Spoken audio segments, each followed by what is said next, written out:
Para naman sa ating trio tagapayo, pakinggan natin. Unahin natin si Dr. Love. Ay, Dr. Love, nag-basketball ka ba nung araw? Nung araw. Sa Pero did you seminaryo. play before? Sa seminaryo, pag nanunto ka ng kalaro mo, papatawag ka ng rektor. Okay. O edi, tigil na lang ako. Best in suntukan. Nice. Dr. Love, sana nag-boxing ka. Hindi, basketball. Okay. Well, tinitingnan ko lang yung mga coaches natin. Talagang napakataas po ng pagtingin ko sa mga coaches. Katunayan, hindi lamang sa mga barabarangay natin,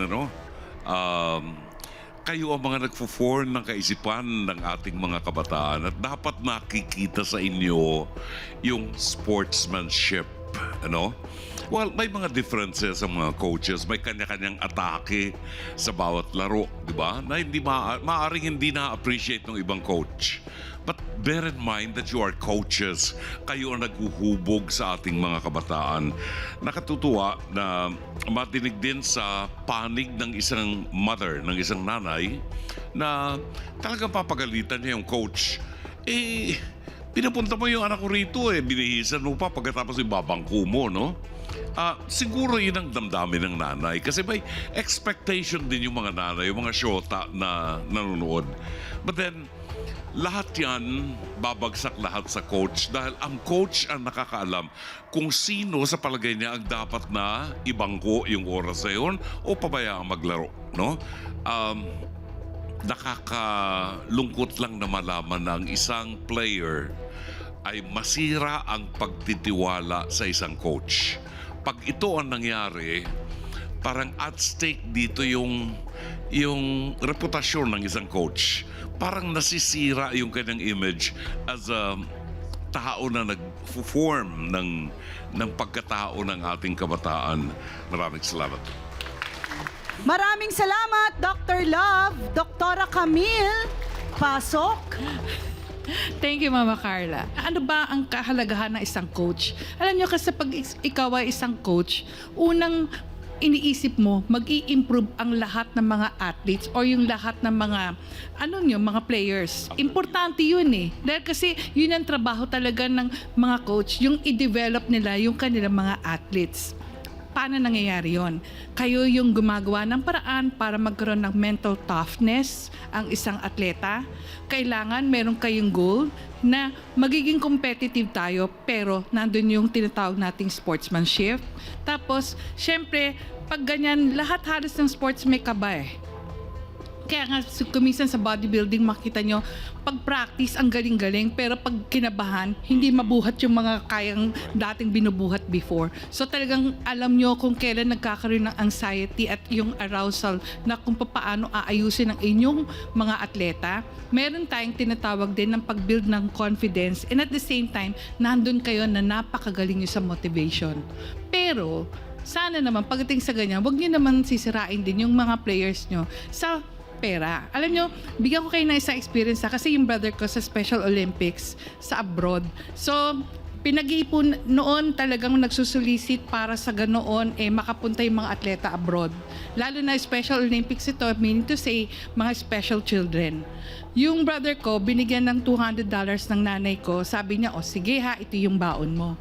Pag uwi niya, asan na yung mga pasalubong mo, $200? Tapos ang pinakita sa nanay ko, 2 Spanish fan at saka isang poster. Tapos sabi niya, Ma'am, merong binigay na libre. Rosary. Sabi niya, yan na yung $200. So sino ngayon, paano ngayon mo sasabihin na ang nanloloko yung player, mga special children to? So alam niyo na coach ang merong problema dito. At nagulat din ako na yung isa $100 lang ang dala 4 na mansanas. So talagang parang kami nalulungkot. Pero tama si Mama Carla Alam nyo, pagdating dito, kung merong mga nanay na kasama ang mga batang ito, grabe talaga.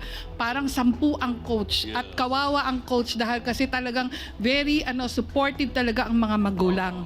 Kaya sana maintindihan nyo kung bakit kumisan may mga magulang na talagang hindi lang stage mother or kaya naman talagang pagdating sa ganyan, full support. Dahil kasi achievement para sa isang nanay na ma-involve sila sa sports, lalo na for Special Olympics. Achievement para sa nanay na makakita kahit isang beses man lang makashoot yung anak o tumakbo at manalo. So paano mangyayari ito kung ang isang coach ay palpak? So sana maintindihan natin ano ba ang isang mabuti or a great coach. A great coach is very, very hard to find. But it is impossible to forget. So sana maging ganun din kayo. Galing! Uy, ang ganda nun. Sana napanood doon lahat ng coaches, ha? A great coach is very, very hard to find, but it is impossible to forget. Maraming salamat, Dr. Camille! And yes, Attorney Lorna, may gusto kayong ipahabol? Attorney Lorna Kapunan? Ipapahabol ko lang. Alam mo, mahirap ang maging coach.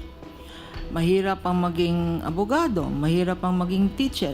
Kasi lahat yan, hindi lang technical. Years of experience yan. Kanya tayong mga bata pa, kayong mga bata pa, mga players, intindihin ninyo at respetuhin natin yung judgment ng mga coach natin.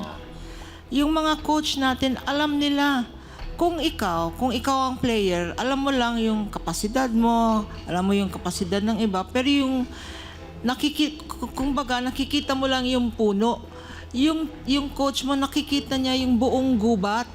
Kanya alam niya kung sinong dapat ipasok, kung sinong dapat hindi. Kanya yun naman ang panawagan natin sa mga basketball players natin, intindihin natin ang mga coach natin na tama yung tinatawag nilang judgment call.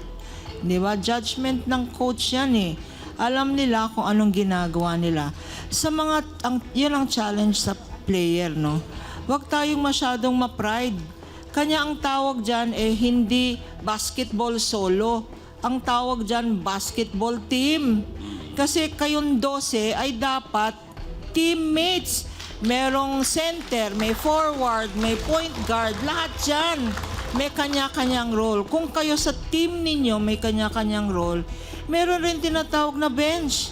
Kasi yung bench warmer na yan, balang araw magiging star player din. Hindi ba? Yun ang opinion ko bilang isang tagapagpayo. Pero bilang isang nanay, huwag naman, palaruin nyo naman yung anak ko, no? Doon din tayo nagtapos, diba? Maraming salamat, Attorney Lorna Kapunan.